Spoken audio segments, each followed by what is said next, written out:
I wanted you to turn to Matthew chapter 2. Matthew chapter 2. This is the time of Christmas, the Christmas season, and I love this particular text. God has given me two texts tonight. This is a very seminal text within the Christmas story, and it goes like this. Matthew chapter 2, verse 1. After Jesus was born in Bethlehem in Judea, during the time of King Herod, Magi, we know them as the wise men, from the east came to Jerusalem. And they asked, "Where is the one who has been born King of the Jews? We saw his star in the east and have come to worship him." Okay? When King Herod heard this, he was disturbed, and all Jerusalem with him. I want you to go to verse 7, right? Then Herod called the Magi secretly and found out from them the exact time the star had appeared. He sent them, verse 8, to go to Bethlehem and said, "Go and make a careful search for the child. As soon as you find him, report to me so that I too may go and worship him." I want to stop right there. So the Magi, the wise men, have been studying scripture, they've been studying prophecy, and they recognized that when a certain star appeared in the sky, that was going to be a sign that the new king, the Messiah, was going to be born. So they followed the star from the east. And they followed it. See, when the star was so bright, but it was like, if you've ever seen a star in the sky, it's kind of hard to tell, is the star over me, or is it over this house, or is it over this block, right? So the star took them to Bethlehem, and what I love is that when they got to Bethlehem, when they got before King Herod, they weren't afraid to ask for further instruction. All right, my. You may be heading in the right direction. You may be getting close to where God has promised you that you would be. But don't get so close and miss it because you are not asking for help to take you all the way. I don't know who I'm talking to right now. But what I have learned is that those that are the ones that are most successful ask for the most help. Is there an area in your life right now that you need help? Because see, we can only see a part of it, and I believe that God does not always give us the full understanding of how to get where we're going, because he knows that we need help, and he sends the other part of the assistance we need in the form of people that sometimes we're too afraid to ask for. You cannot let pride disrupt your purpose. Don't just act, because here's what happens, especially in this town, we want people to think that we have it all together. Well, you've been out here for so long, don't you know that? Well, no, actually, I don't know. That's why I am asking. Don't be afraid to ask a question that will help you get to where God has already told you would be. Even in what I'm doing right now, there's so many things that God has blessed me with, but do you realize how many advisors I have? I do not get to this place in my life and assume that I know what I am doing. I do not. Can you tell, how do I do this? How do I build this understanding? How do I build to become a better speaker? How do I become a better author? What would you do here? I have people in every area of my life that I ask questions for, because in asking the question, I get a clearer picture of what it is I'm supposed to do. It's not enough just to write down what you want and where you're going. What are the questions? What are the areas that you don't know? Take out your phone, please. In your notes section, write down, what are the questions you have and the confusion you have about where you're supposed to go? Some of you may know one question, some of you write down two, some may write down three. I just want to take a moment. You may feel a general sense of where you're supposed to be, but there are some things that are confusing. What are the questions you need answers to that would help you get to where God has called you to be? Write them down.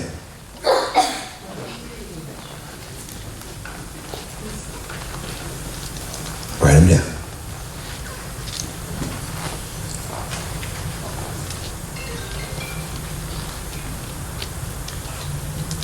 Now that you've written down the questions, as best you can determine right now, who are the people that God has already told you to ask for guidance from that you have been too afraid to do it? Write their names down right now, please. Write their names down. You may not even know the person, but God has put the person on your spirit.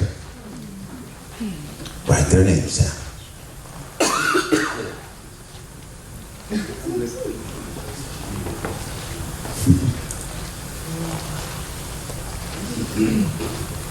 I see some still writing.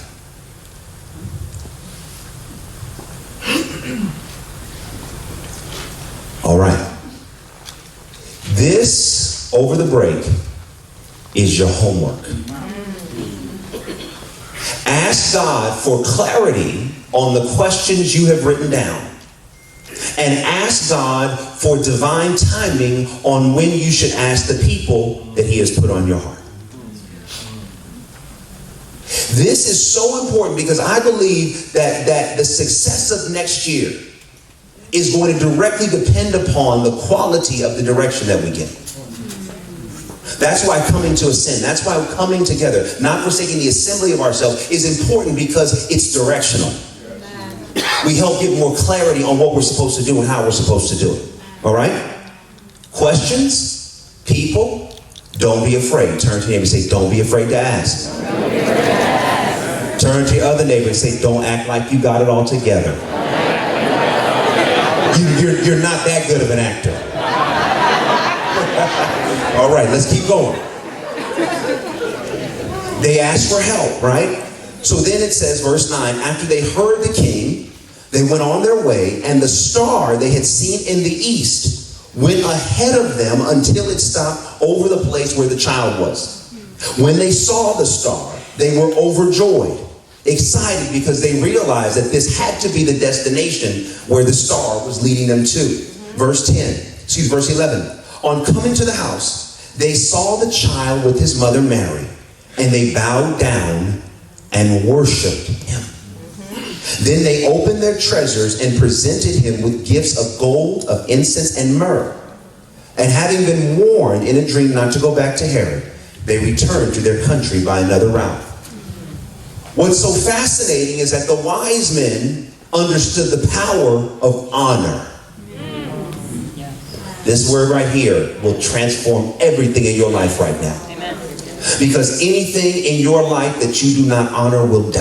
That's right.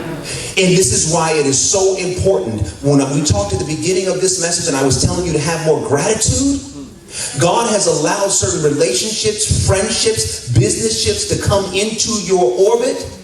And as a result of not honoring them, you may lose them.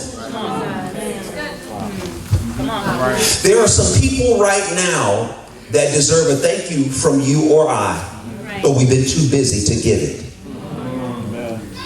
There's somebody that looked out for us, that has been there for us, but we have not valued that relationship because we're looking for God to bring us a new relationship. And God is saying, if you have not honored what I've already given you, why would I bless you with stronger, more important relationships if you can't even manage the relationships in the network I've given you now? Honor. Honor. Honor. When was the last time you sent a thank you note? I'm talking to somebody.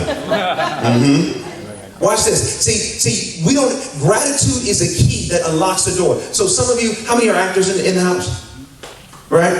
Okay, when was the last time that you didn't get the job and you sent the casting director a note saying thank you for the opportunity? Amen. Amen. Watch. I guarantee you, things like that seem insignificant will end up opening doors that others may think are closed to you. Gratitude, honor. The wise men realized they were going to meet the king, so they brought their very best gift as a way to say, we honor who you are. We have to start bringing our best gift to God because too often we give him the leftovers, but we want the best from him in return. How does that work? Now, what does it mean to honor God? What does it mean to worship him? Because too often we think that worship is a song. Worship is a lifestyle, how we live. Is our life being lived in a way where someone who may not know him can see him in how we live? I'm talking to somebody right now. I'm talking to somebody right now. In order to have a successful 2018, you have to do a full inventory of your life right now. Is there any area in your life where you are not putting God first? Is there any area in your life where you are not honoring Him? Lord, I got to stick to the script. He's giving me a commercial break. I don't want to give it to you. I don't want to give it to you. Oh, okay. Okay. Let me come back right back to our regular scheduled program. It is really easy to do what I am suggesting. Lord, I don't want to say this. I'm not trying to mess y'all up right now, okay? Honor is so important that is the relationship you're in right now. Uh-oh, somebody said it.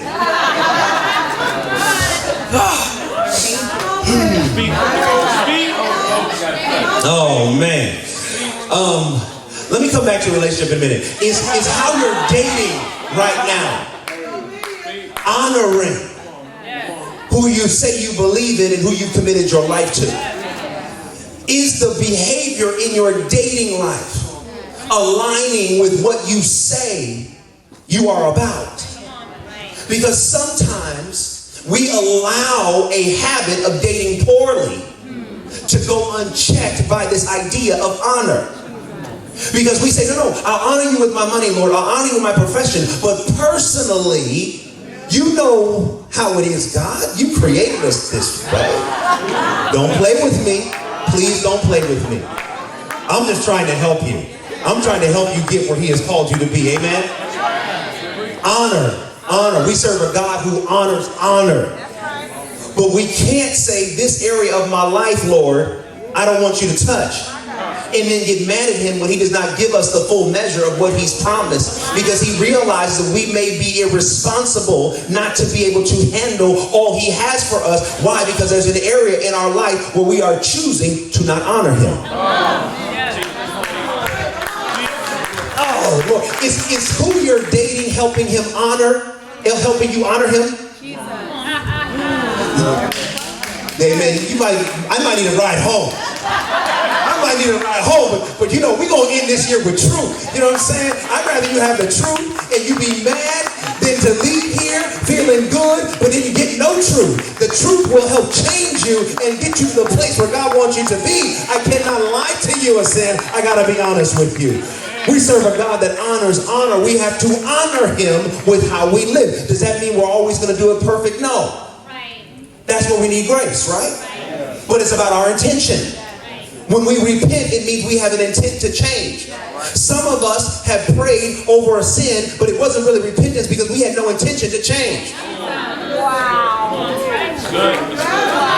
Oh, no. You know how it is. We went and did something that we already wanted to do, and as a matter of just trying to clear our conscience, we said, Lord, forgive us. But the truth of the matter is, we're just waiting for the next opportunity to do it again. I'm talking to somebody right now. I'm not going to play with you. I'm not going to play. Why? Because when you are here to do what God has called you to do, it's going to require a complete sacrifice of every area of your life, even the ones that are the most difficult. This is why it's so important in your dating life. Are the people you are dating helping you honor Him? And are you helping them honor Him as well? Help me, Jesus. Oh, God, why, Lord? I don't know why He wants me to do this. I'm getting right back to the Word. We're coming back. But my brothers, I got to direct this to you. My brothers in Christ, my brothers. My single brothers. I love you. I love you. You know I love you. You know I love you. However, God loves men of honor. And there's a difference between public success and personal success. Please bring honor back into how you date. Tell them the truth. Here's the thing. You don't have to say amen, but I've got to tell you what God is telling me, because there are some brothers right now that you are dating against your destiny. and you think that it's not going to matter. But let me tell you, all the time, the money, the energy you're putting into dating against your destiny, the enemy is using your dating choices to take you away from where God wants you to be. And if I don't tell you what God is telling me to tell you, you may get so far away, it may be difficult to find your way back. God wants me to tell you, please bring honor back into how you're dating. If you are not serious, let the person know, listen, I am not serious. I don't want to play with you any longer. I don't want to lead you on any longer. I've got to have honor in how I date. I just want you to know that this is not going to go where you want it to go. So I know it. Listen, I apologize. I've already wasted some of your time, but I don't want to waste any more of your time. So I'm going to bring honor back into my dating life, and I have to let you know that this is not going to amount to anything. And I care about your life so much, I'd rather cut it off now than to have you waste more time thinking this was going to become something when truly it's not. Not because of you, but because my intention was never pure to begin with. I don't know who I'm talking to, but I'm telling you the truth. You got to bring honor. Honor, integrity, character back into how you date.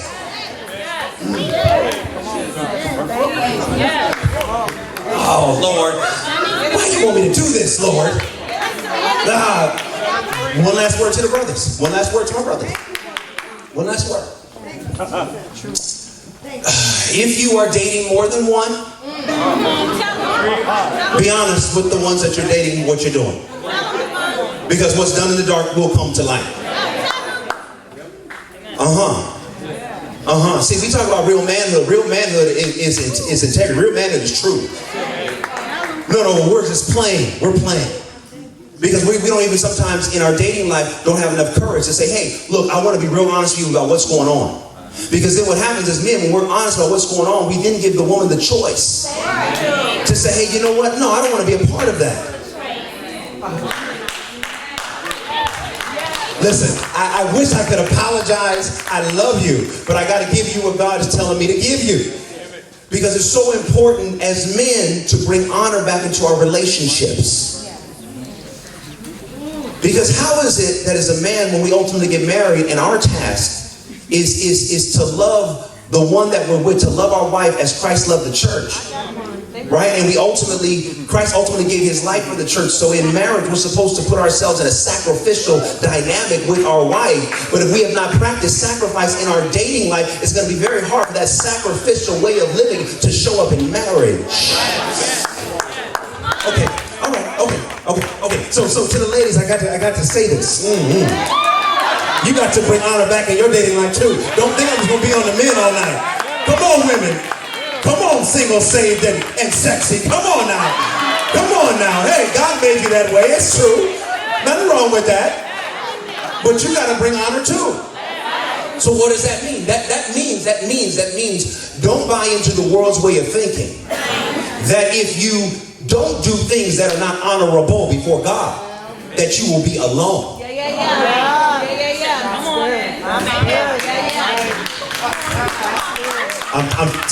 Because if you buy into that, it's like that makes no sense.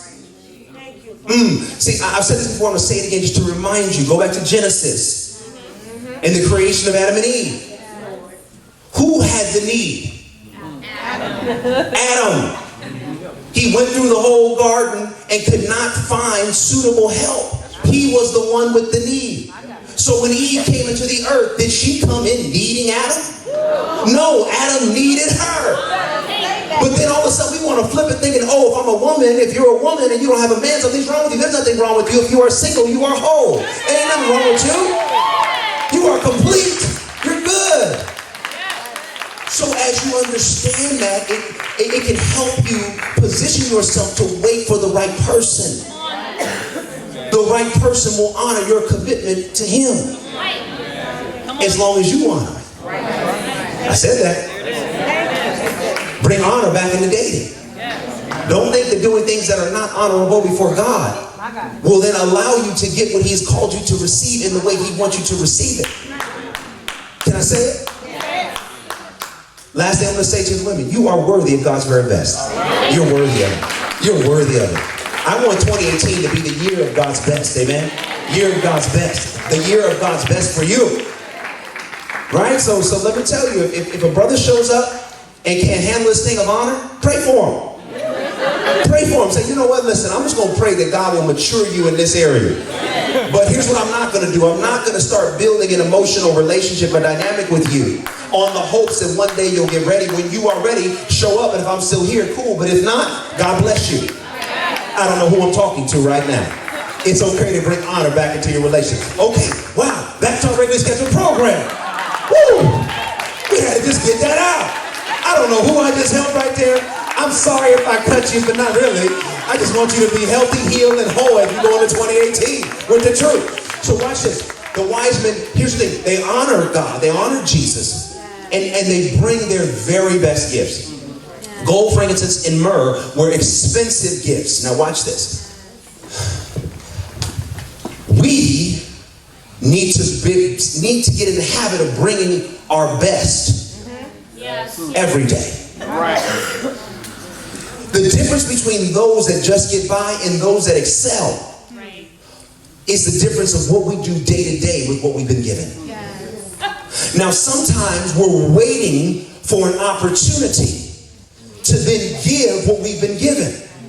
But God says, no, if you actually give your best every day, the opportunity will match what you're already doing.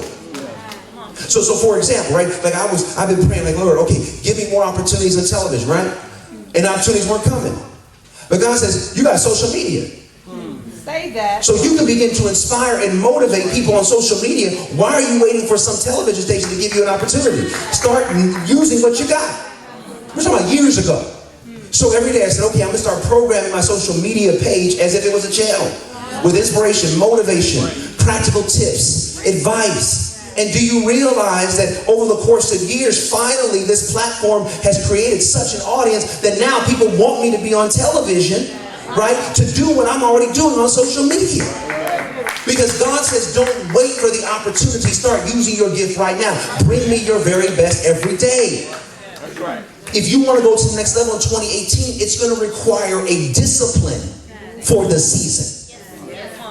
Last year's discipline, last month's discipline ain't going to get it done. That's right. Good. I was so annoyed today. Why? Because I just was it 2 weeks ago? You know, I haven't upgraded my phone yet. I got the Apple, but I'm like, man, I'm not getting that Apple 10 yet. And the 8 looks just like the one I got, so I'm going to be good. But 2 weeks ago, they sent an update, and I updated it. And then just yesterday, there was another update. I said, y'all tripping. Right? But what I realize is that God operates in a similar way. God's saying, I'm getting ready to take you somewhere. But if you think you can get by on the discipline from last month, you're going to miss it. You got to commit to me again. You got to go higher in me again. You got to get close to me stronger than you ever had before. You got to get up maybe a little bit earlier than you did last week in order to harness the power of what I'm getting ready to bring you. You got to have discipline for this season. Discipline. Turn to him and say discipline. Discipline. It's good. Oh, Lord, help me, Jesus. Help me, Jesus.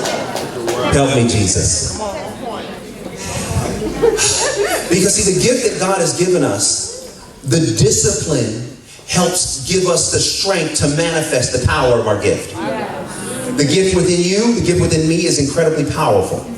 Right? But if we don't put discipline around it, we may never experience the full potential of what's inside of us.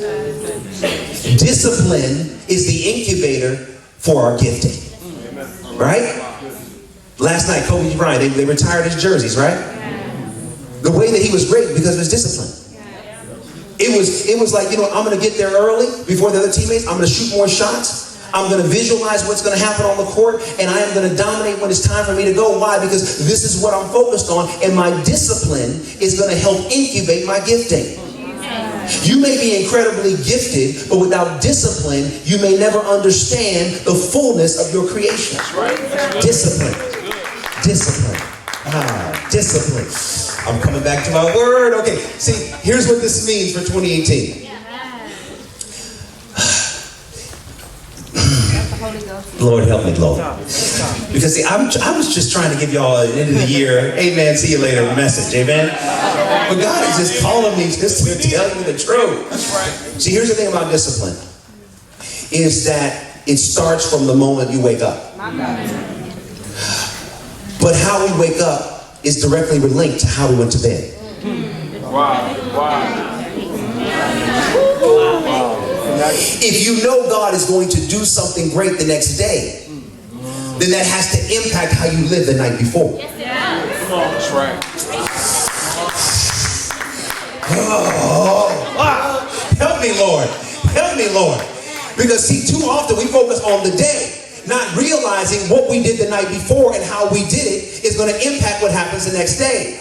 This is why it's so important when it comes to discipline. It's about, you know what? I know what God is calling me to do. So as a result, there are some people I can't hang around because every time I hang around them, I end up doing things that I said I would never do. And here I am doing it again. And as a result, I'm not getting further in life. It feels like I'm stagnant. Why? Because I have found myself in a rut of doing the same thing over and over again with the same people, hoping for a different result. But God is saying you have to discipline yourself, which may mean you have to spend some nights alone while they blow up your phone. And you say, I'm not answering. Why? Because I'm ready for what's going to happen next. I'm ready for a better 2018 than what happened 2017. And there are some people that get me off my game. They get me distracted. They get me detoured. And I'd rather be at home by myself, getting ready for what's going to happen tomorrow, instead of being in a crowd of people who don't celebrate me, that are taking me away from where I desperately want to be. I don't know who I'm talking to right now, but discipline starts with who you decide to associate with, who you hang out with. And there are some people that may have been a part of your 2017, but they're not qualified for your 2018. They have not paid the admission price. Stop trying to drag people into your next year that may have only paid the price to be in your last year. Who am I talking to right now? Discipline.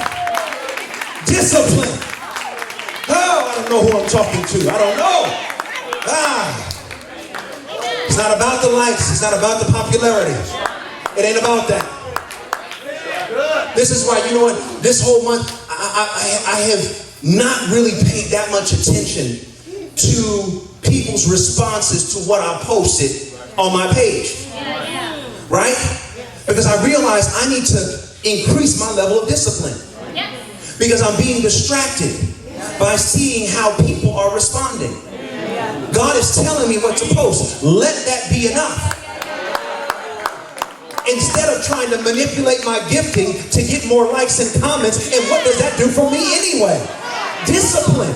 I gotta wean myself off of this diet of likes. Because this diet of likes is not taking me where I need to be. I need to be more disciplined to not check my phone every 2 minutes. There is nothing that has happened in the last 90 seconds.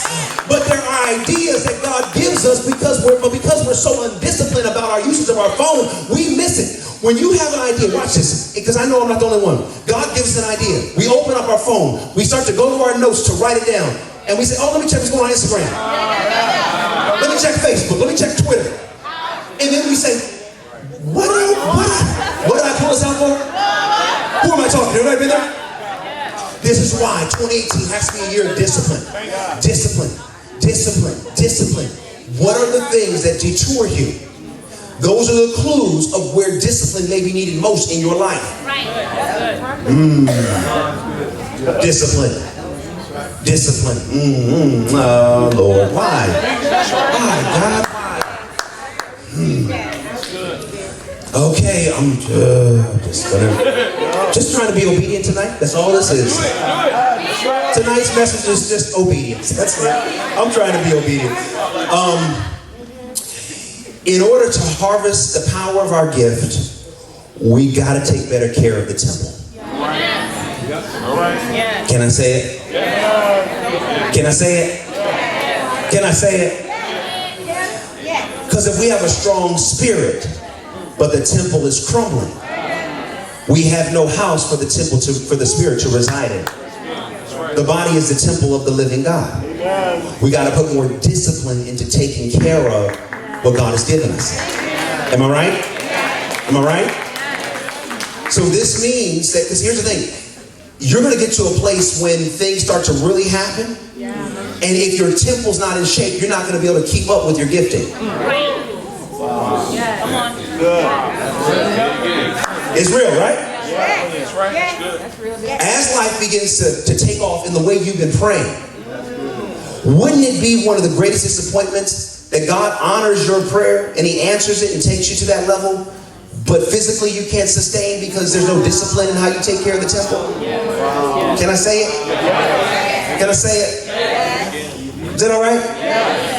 There's certain things that we just say, you know what, Lord, just give me the strength. Because you see, for me, it was sweets.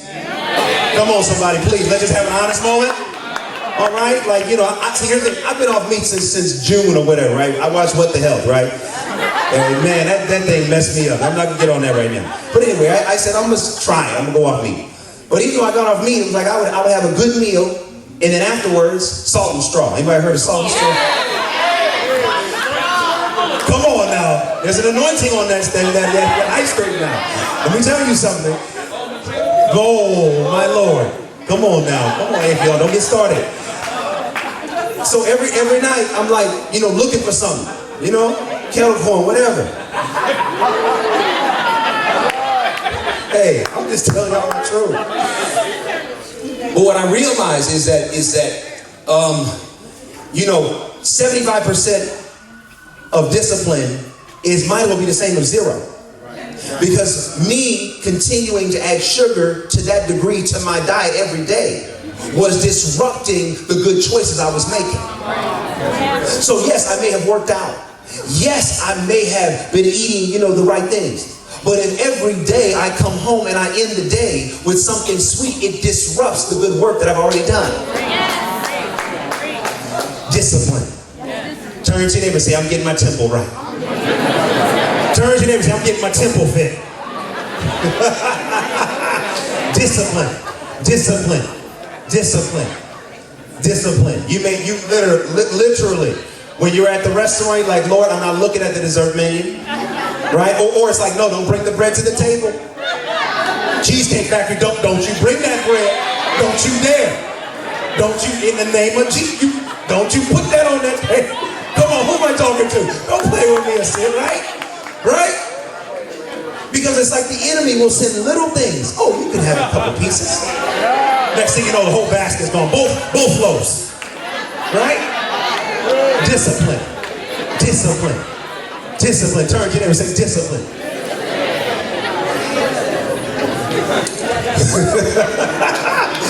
Some of y'all, that rang real true right there.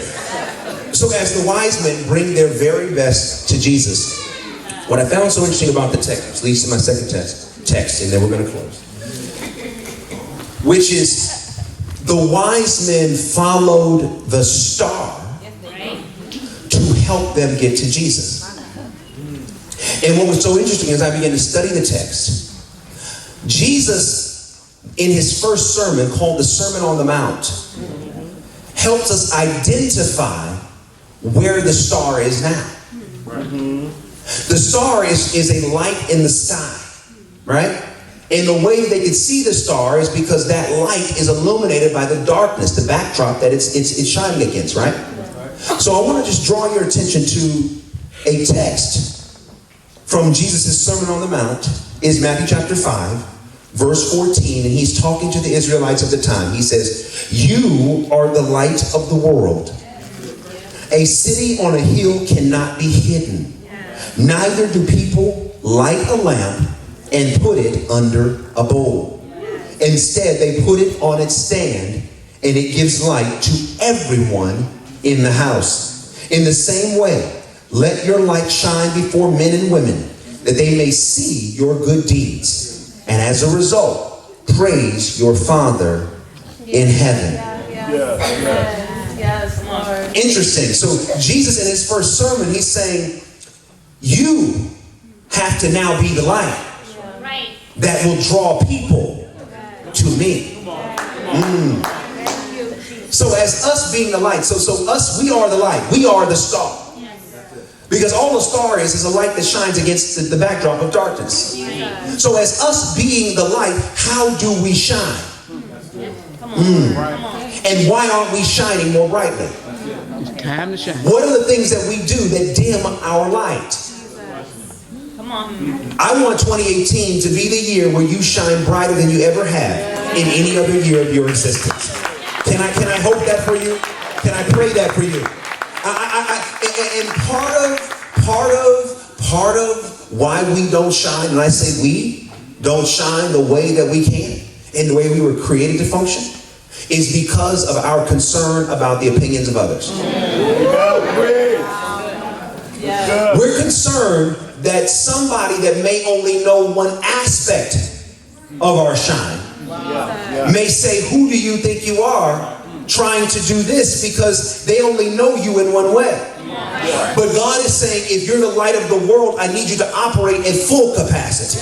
I don't want your light to be dim for anybody. Stop trying to make people comfortable by only living in a portion of your gifting. I want you to be your full personality. Amen, somebody. I want you to be the full person I created you to be. And here's what I need you to do, and it's hard. Discipline. I don't want you to care so much about what they think. Did they make you? Come on, are they your source? No. Do they put food on your table? No. So why then do we care so much about what they say? If you could do yourself a favor, go into 2018. 2018. Well, you got to care about something, but don't care about them. Amen, somebody? You are the light of the world. You are the light. Now, here's the other thing. The thing that's so interesting, because, growing up in the church, there was always this teaching of like, hey, we got to stay close, right? Yes, it is important to stay close, but then once we get charged up, we got to go out there. Why? Because a light cannot shine in light. A light has to shine in darkness. That's what was the design. So there are some dark places and dark people that God will allow you to come across. And those are the moments you were designed to function in.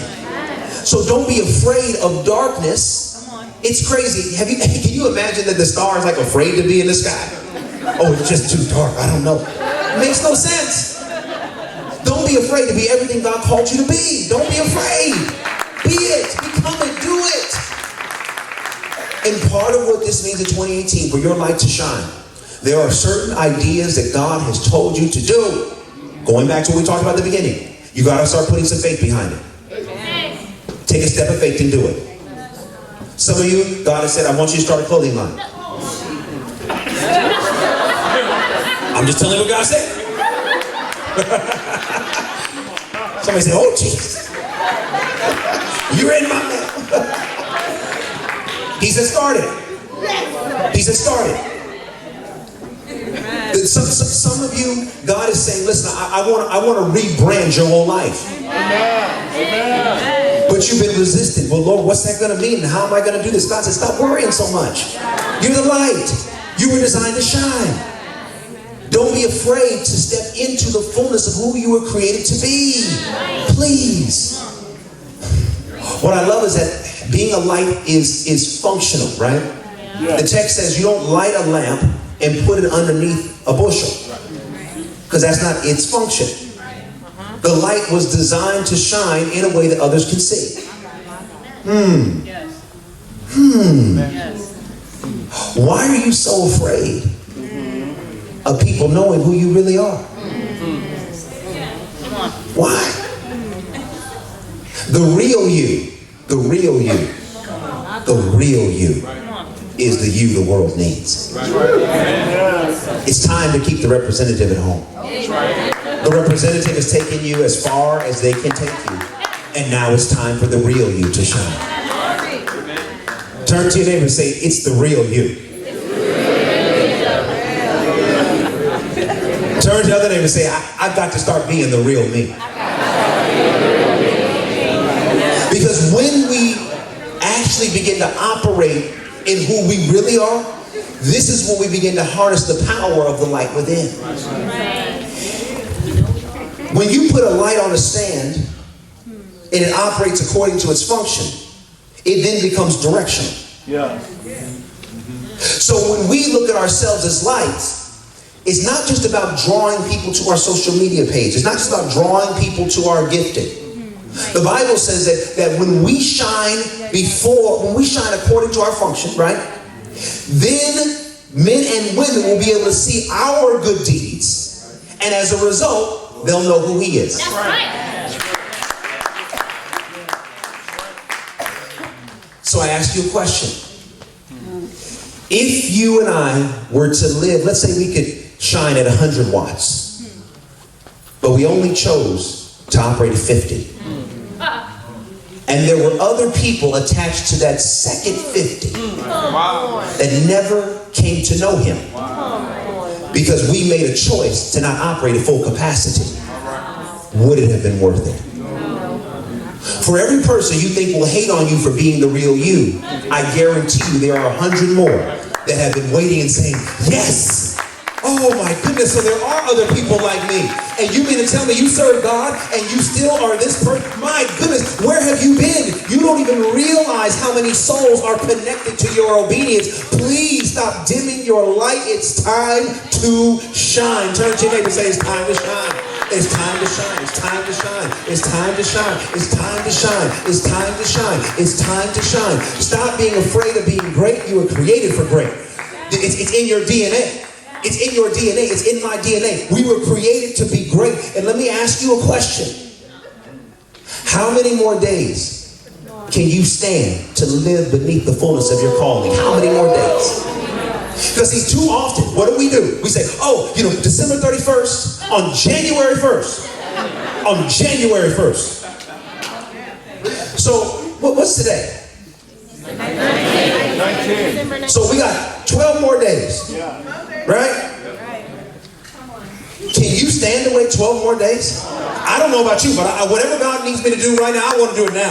Whoever God wants me to be, I want to start the process now. I ain't waiting for no arbitrary January 31st, because guess what? Heaven says, when you say it's a new year, it's a new year. When you say, yes, Lord, I'm ready, God says, I will declare things new right now. I don't know who I'm talking to right now, but how many more days can you afford to wait to become who God wants you to be? When are you going to say enough is enough? And I'm starting right now.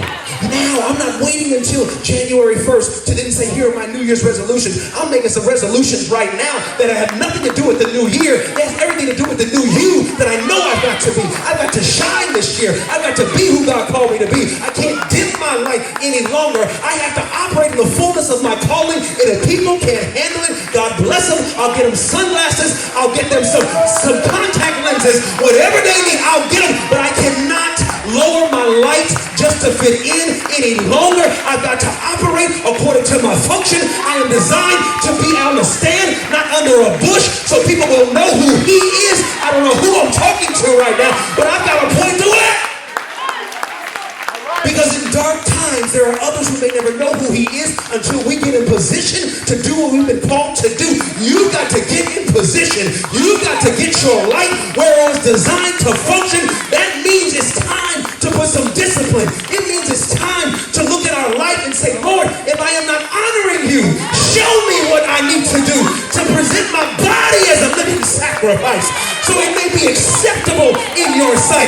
Let me seek you first, the kingdom of heaven, and all its righteousness, and everything I'm worried about will be added unto me. I don't know who I'm talking to right now, but it's time to let your light shine.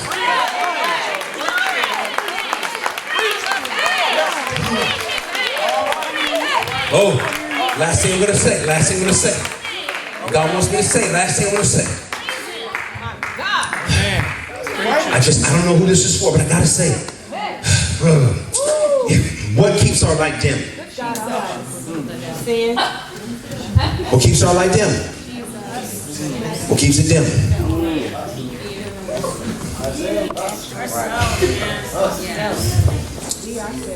Sometimes we don't remember who we are. And as a result, we live a lifestyle that works against the light that's within us. We have to live a lifestyle that harnesses our light and keeps our light bright. That means we cannot forget who we are. Even though it's been painful, because there have been people in our life that have spoken against who we are. There have been people that have discouraged us. That have people told us that it's never going to happen. They spoke death over us instead of speaking life. We can't then allow what they spoke to be our reality. Why do we dim our light? Why do we keep it so dim? Because in those moments when we tried to shine, someone came against us. And it was painful. It was painful. And some of us are still nursing pain from years ago. And as a result, it has impacted our desire to shine or our ability to shine. Who is dealing with some past hurt? I want you to stand right now, right now, right now, right now, right now, right now, right now, right now, right now. Romans 8:28 says, all things work together for your good. For those that are called according to his purpose. To those that love him. All things. Behold, all things are working together for your good. I know what you went through. You didn't pray for it. No, definitely. Wow. I know the pain that you keep replaying. It wasn't what you asked for. Yet I need you to know that sometimes God will allow the pain to help bring the purpose out of us. God wants me to let you know, just like Paul. Paul said, "Just take this thorn out of my side." He asked 3 times, and it never went away. But Paul said, "Okay, Lord, then let me know that your grace is sufficient to help me in the midst of the pain." I want you to know that even though you're in pain, God's grace is sufficient for you. And even though you feel this pain, please don't allow the pain from your past to be an excuse not to pursue the blessing of your future. We all have pain. We all have things that we went through that hurt us deep. Yet I know that we serve a God who specializes in healing. And because we've been through a measure of pain, it positions us to help others when they go through it. So God will use what you've been through to help somebody else find the way. Again, you are the light. I am the light. So know that even in your pain, God says, I still need you to shine. Even in your pain, God says, I still need you to shine. And God says, as you shine, as you step into who you really are, you will find healing you didn't think was possible. Because some here, you just say, well, Lord, it's never going to happen. And God says, stop speaking death over what I've spoken life over. God said, I spoke life over you. I spoke life over your purpose. I spoke life over your destiny. So stop saying what isn't going to happen. I am God. Life and death are in the power of the tongue. So keep speaking life to your pain. And I want you to know that even as you are in pain, His grace and mercy is more expansive than the pain you're going through. But it requires us every day to get close to Him. Some of us have gotten further away from God this year. God says, would you come back home? He said, would you get back to praying to me? Would you get back to studying my word? He said, because the enemy wants you to stay away. He said, I want you to come closer. And he said, as you come close, as you commit your life to me, as you get back into a relationship with me, you're going to begin to see how I'm going to use this pain, not only to propel your purpose, but to draw others to me. This is what your God is saying. The last thing I want to say to those that are standing, some of you have been in so much pain this year, you felt crippled. Who am I talking to? Crippled in your purpose, crippled in your plan. God sent you here tonight because He wants to release you. He said, you're not going to get to the point where you don't remember what you went through. But as you transition into 2018, it won't affect you the way it's affected you this year. God is giving you a release. God is giving you a release. God is giving you a release. It's okay. He's giving you a release. He's giving you a release. He's giving you a release. He's giving you a release. Because sometimes we look at the person that was the perpetrator of the pain and we get angry. Yes. God is going to work in your spirit in such a way where you're going to be able to see that person and you're not going to have any anger, because God is saying, I'm helping you transition. I'm helping you release. Because there's too much on the inside of you that I need you to do. that I can no longer allow the perpetrator of your pain to steal your purpose too. God says, don't worry, vengeance is mine, saith the Lord of hosts. Vengeance is mine. I will take care of it. But he wants to release you. He wants to release you. Anyone else that has been having trouble shining in the way that you were created, I want you to know that God sent you here tonight because he's telling me to tell you it's time. It's time. It's time. It's time. Do me a favor, grab your neighbor by the hand, and I want you to stand. Grab your neighbor by the hand. If you're not standing already, grab your neighbor by the hand. Come across the aisle.